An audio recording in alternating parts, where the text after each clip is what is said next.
Welcome to Travelogue.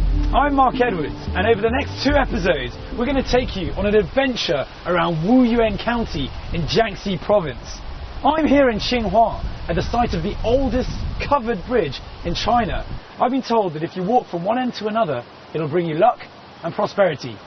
Let's go give it a go. Our journey starts at this symbol of Wuyuan, the magnificent rural county situated in Jiangxi Province in southeastern China. Though not as well known as its more renowned neighbour, Jingdezhen, it offers you, as a tourist, a whole host of activities and sights. The nearest airport to Wuyuan is Jingdezhen, so you can spend a bit of time checking out China's porcelain capital after you land. And then it's a swift hour-long bus ride to our destination. So much of Wuyuan is about nature, and with it comes those who have spent their lives in this environment. One such person is this local man, who sources all of his food from Wuyuan's natural habitats. He hunts for game and he makes his own honey. The ideal, rugged antidote to 21st century metrosexuality for all you ladies out there. So we're up here taking a quick rest, and for all you sweet tooths out there, you might spot that little wooden casket behind, which is in fact to attract wild bees to come here and make honey, or create their honeycomb here. And the gentleman who set these up will come here and check that there's no ants or wires around, and then extract the honey. There you go. But I'm going to jump down here and take a quick breather on the highest mountain. Well, we're on our way up to the highest mountain in Wuyuan County, which stands at 1,600 meters, and it's called Dajiang Shan, which means mountain. I'm actually going to take a couple of minutes on this long trip for a bit of sun. Take a bit of sun. Whew.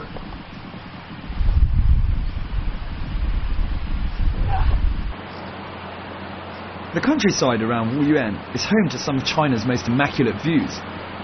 My personal recommendation would be that you would come here to witness the splendid countryside and also try out your own little village hop. You can buy ticket sets at Wuyuan capital town that give you access to several renowned villages, which are open to tourists. Go on your own or hire a tour guide, as I did, who can lead you around to the more unknown places. So we're here at Dajiangshan, which is the highest village in the whole of Wuyuan County. But it's not only the highest village, but it's also a village that has very, very few tourists. And we're lucky because our tour guide is in fact from this village, and she's agreed to come and show us around. So Xiaolin is our tour guide. With tourists being few and far between, it does manage to give you an insight into Chinese rural life, still untouched by modernity.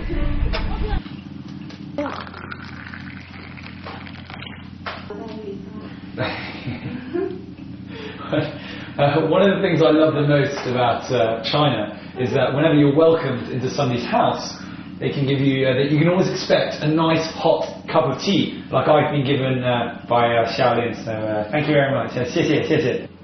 In Dajiangshan, you'll feel like you've actually gone back in time.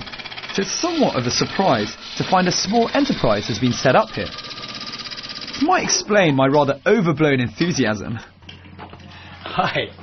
Now, you're probably wondering what this is, as I was about 10 minutes ago. I was explaining that, in fact, this is used to boil bamboo. Now, why do you actually want to boil bamboo?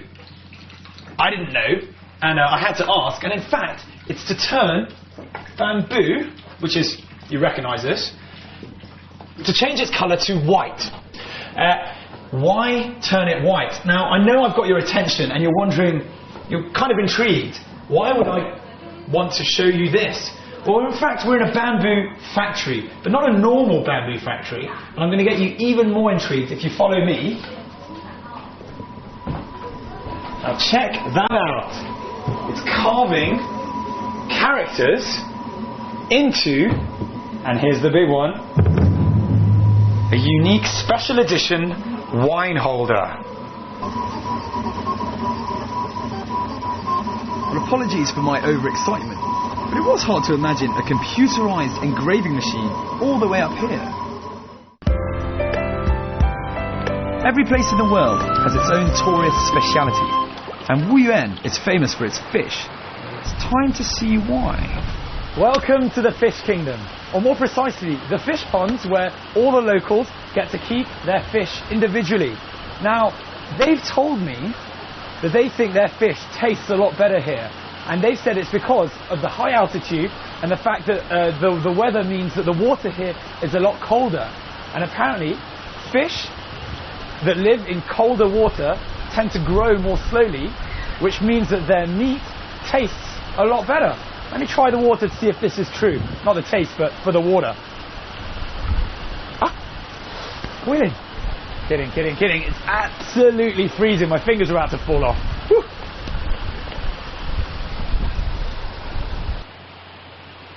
I head on back down the mountain road, praying that no big vehicle is going to be coming up the other way. Despite the roads being flat, they're also extremely narrow. Right, I'm going to be honest, I have ulterior motives for being in Wuyuan at this time. You may or may not be surprised to know that the motive is flowers.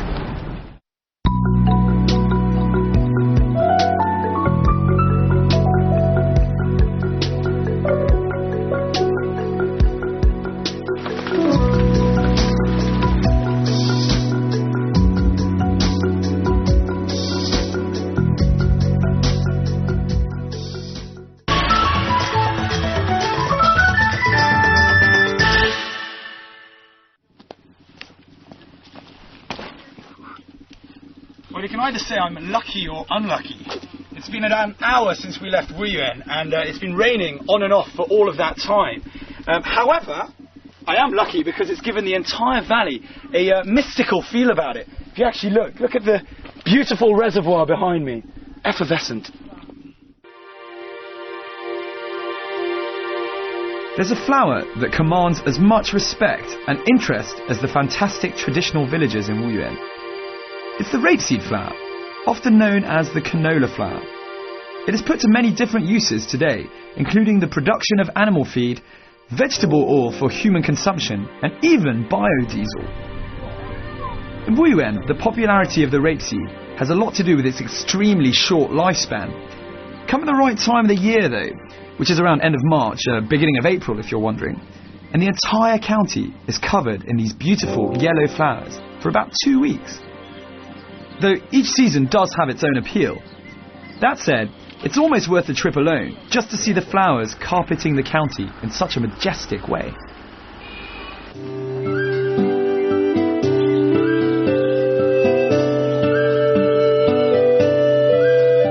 As luck would have it, our week here just about coincides with the flowers in their final bloom before they wither away.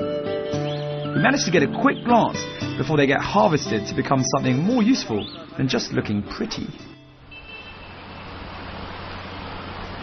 Right, well, I'm reliably informed that you can literally walk into almost any house in the villages around Wuyuan just to see what they look like inside. Whoa.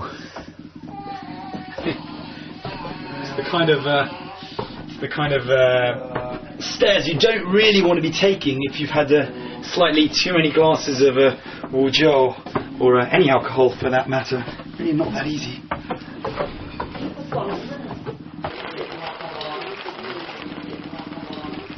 Well, we've been very kindly allowed to come and see one of the houses in Qingyuan village, and as you can see, if you take a look around, this isn't your average living room. We've got a water collecting bowl here, and it's actually raining, so you can see it at work as we speak. And how many people can actually say that they've got meat hanging in the middle of their living room? Gives it a really sort of antique feel to it, I suppose, in a way.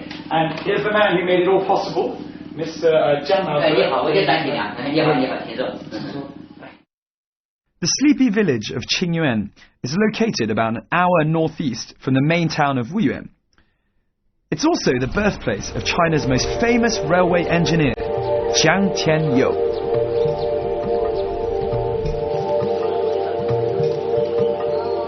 Huizhou architecture is the most distinctive ingredient of the regional personality, representative of the merchant class that was so prominent in this region of southern Anhui and northeastern Jiangxi during the Ming and Qing dynasties.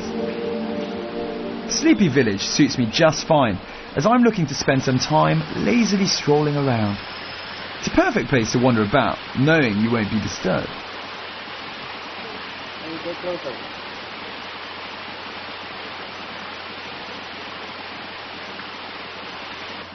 You can appreciate little things, such as the animals running around, or the fact that there seems to be no people here whatsoever.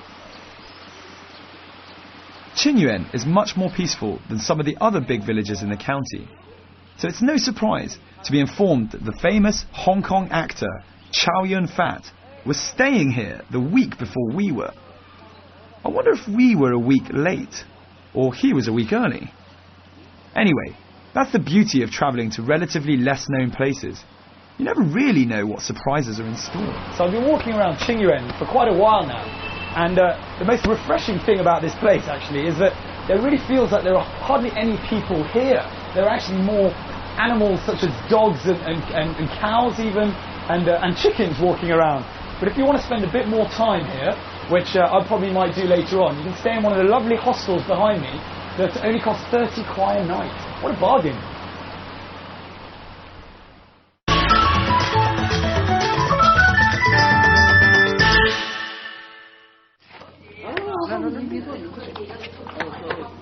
I finally catch a break with the weather.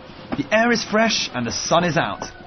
Ironically, we found our first day of sun to be a perfect time to go and visit the town of Jialu, which is famous for its umbrellas.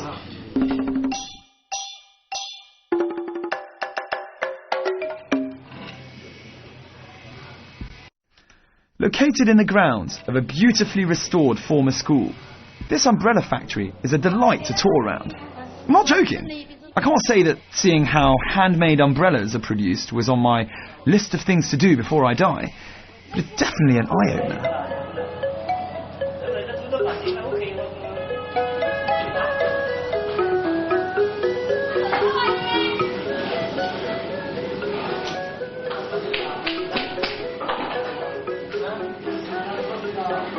The craftsmanship and detail that goes into making just one of the umbrellas is astounding and thoroughly worth a quick peek. This is the backstage view of umbrella making, as I like to think of it. The umbrellas made here vary in price, from 50 to 200 RMB. You'll notice that the men are in charge of the structures, and the women of the daintier things, such as sewing. The system works seamlessly.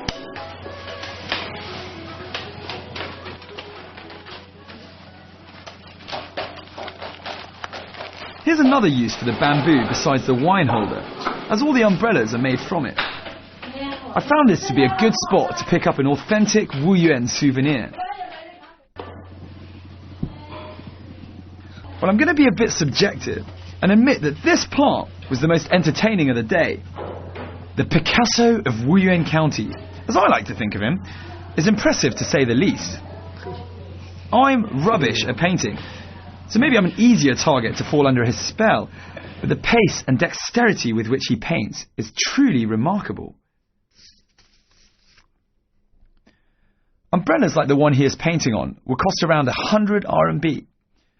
The paper is covered in waterproof oil after the painting, and you can even order your own pattern at the factory. These umbrellas are available throughout Wuyuan, but I recommend coming down to Jialu for the experience, as well as a chance to pick up an umbrella at a discount. That took just under 7 minutes, and look how intricate it is.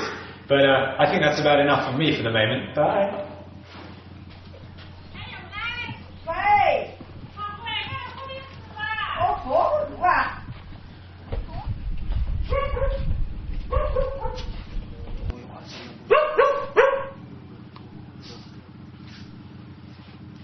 Jialu is on the west side of Wuyuan County and takes just over an hour from the main town of Wuyuan. But as you probably guessed, this entire area is governed by umbrellas. In every nook and cranny, there is something going on that is associated with making these. Well, I'm here in the attic of the umbrella factory manager's family home. And you'll never guess what they do here. That's right, they're making umbrellas, of course. Meet Mr. Dai's family. Hard at work, efficient, professional, and you'll see extremely fast.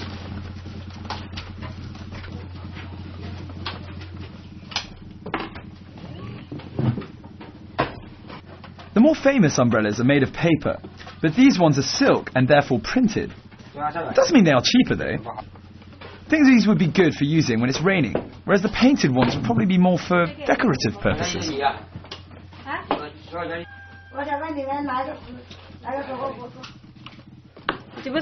You know when you spend too much time around umbrellas is when you're hoping for rain. I better get out of here.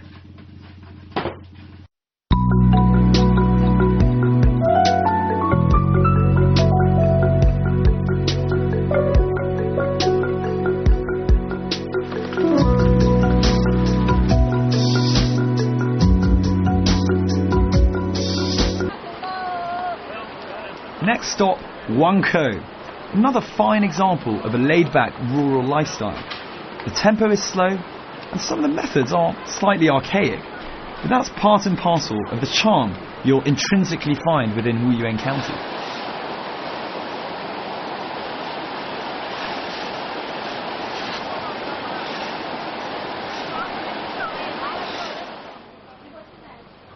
Yushe Zhongse is a place steeped in history, where intricate wood carvings are housed beside what I'm told are the Yu's family mottos and historical annotations which are reminders of the family's history.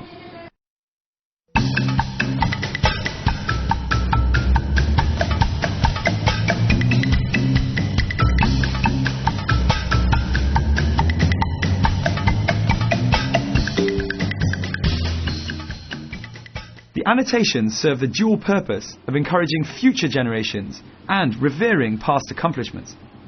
I don't understand any of them, but I can appreciate the beauty, especially the wooden carvings, which are constructed in several layers, making them seem almost alive. We're here in Wangkou village, and for the last 30 minutes a tour guide has tried to explain the function of this building I'm in. I have no idea what the English term is for this, and I've actually tried to come up with my own, which is Village Prayer Worship Hall. Meeting Hall. Village Prayer Worship Meeting Hall. Don't know if that makes any sense to you guys. Sorry guys. Village Prayer Worship Meeting Hall. Doesn't exactly roll off the tongue, does it?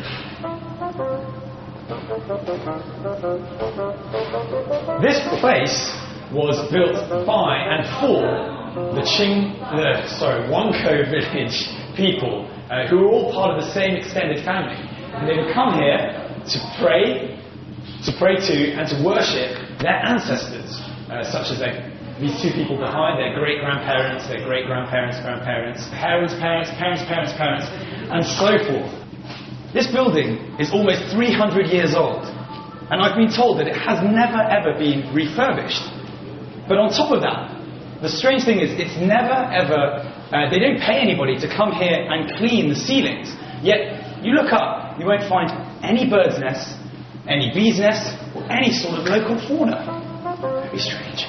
Right, in hindsight, I could have simply said Ancestral Hall, though I'm still not sure of all of its functions.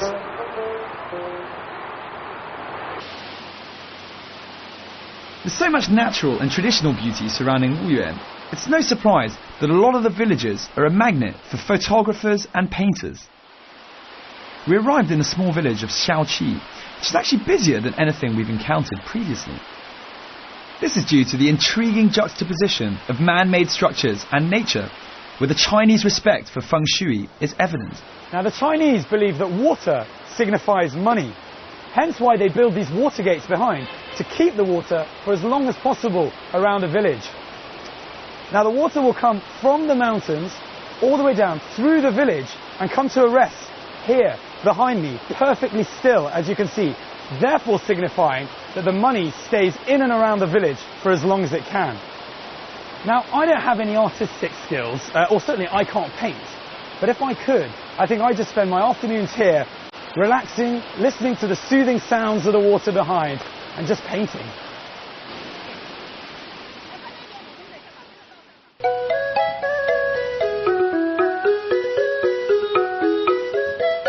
don't be too worried about the seemingly endless number of dogs that mess around in Wuyuan. Despite the initial impression, these are not strays, but rather the village dogs. They play together and are well known in the local communities. It's great if you're a dog lover like me. The typical Huizhou architecture is everywhere to be seen.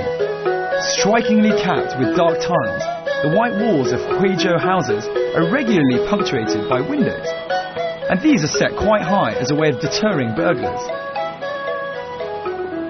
Anyway, that's the end of today's architecture class. We've got something even more important to show you. Well, certainly in my eyes.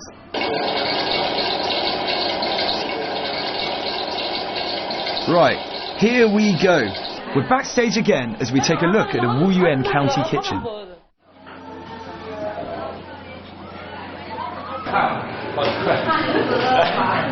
Dinner's coming in just a second, but I think we've got about enough time to go and check out the room that I'm going to be staying in tonight, so let's go and check it out. You're going to have to trust me on this one, but the smells coming from this eatery are simply divine.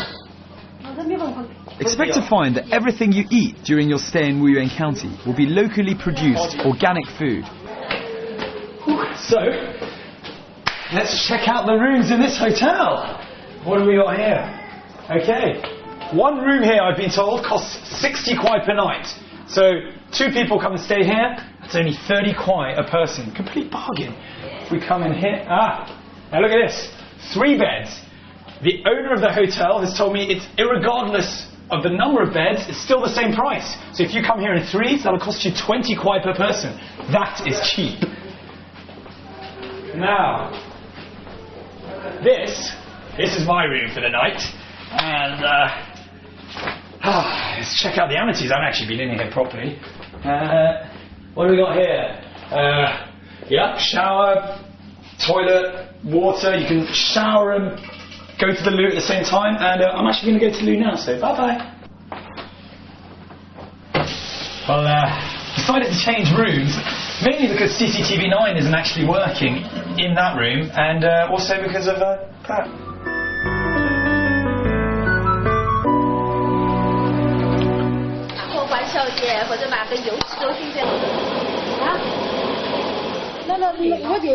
Fresh ingredients always give dishes a better flavour. And this restaurant is without a doubt far better than some of the big restaurants we tried in the main town of Wuyuan. I reckon it's the family chefs, not the hired ones, who give you this home-cooked feel for the food. And since it's home-cooked food, you don't really need to try too hard to order. Let them delight you with their own specialties.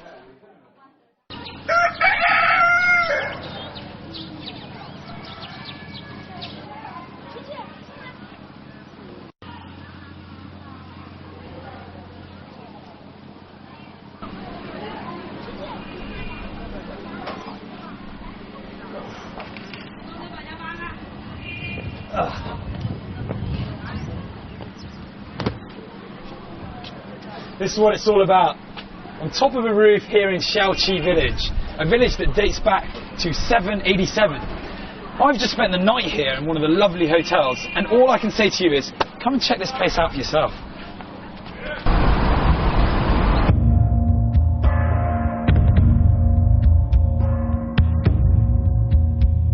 Well, having done my fair share of quiet and quaint villages, I feel it's time to mix it up with the crowds in a more popular tourist destination.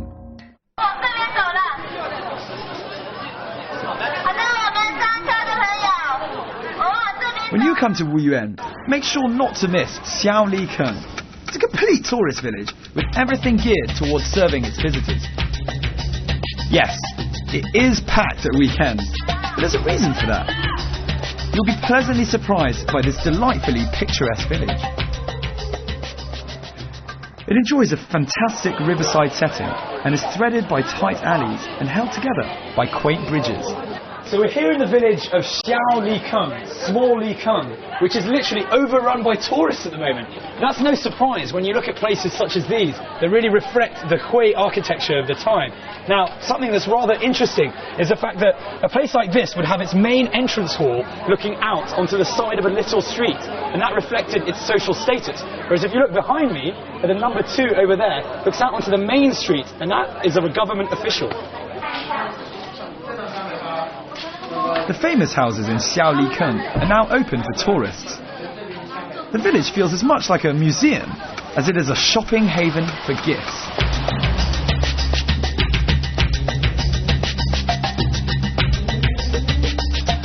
Above all, if you're looking for a beautiful photo filled with lots of people you don't know, stick to the bottom of Xiao Li Kung. That said, if you'd rather a spot for a good photo to show off to your friends, this can be found at the top of the hill in Li Kung. Just so you don't get confused, there is also a Da Li Kung, a big Li Kung, which is also worth visiting. We're here at the top of the Xiao Li Kung, and you can snap away to your heart's delight whilst enjoying a view over the whole village. Well, I got what I was looking for, 12 renminbi. But don't tell the person I'm going to give this to. But I'm afraid that's all we've got time for here today. I hope you've enjoyed discovering the beauty that is Wuyuan County. I'm Mark Edwards, and I'll see you soon on another episode of Travelogue.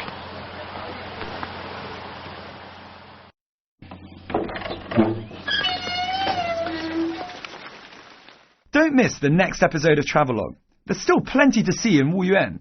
I'll be continuing my village hopping, trying out the famous local tea, and even visiting a village where the tour guides are all aged between 5 and 14. All the kids love me.